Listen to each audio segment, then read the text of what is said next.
Hi friends, మనం వచ్చేసి ఇప్పుడు రాయల్ ఇన్ఫియా అని ఫ్యూజన్ ప్రాజెక్ట్స్ వాళ్ళ దాంట్లో ఉన్నాం ఫ్రెండ్స్. ఇది వచ్చేసి మనకి 350 acres graded community project friends. ఇది వచ్చేసి మనకి రావట్పాడ్ రింగ్ నుంచి 1 kilometer ఉంటుంది.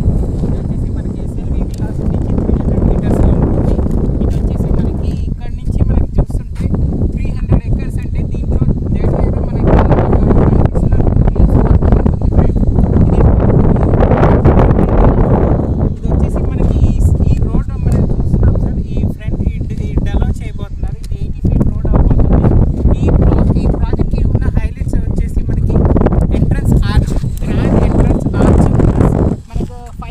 ఇంటర్నేషనల్ స్కూల్ ఒకటి రాబోతుంది.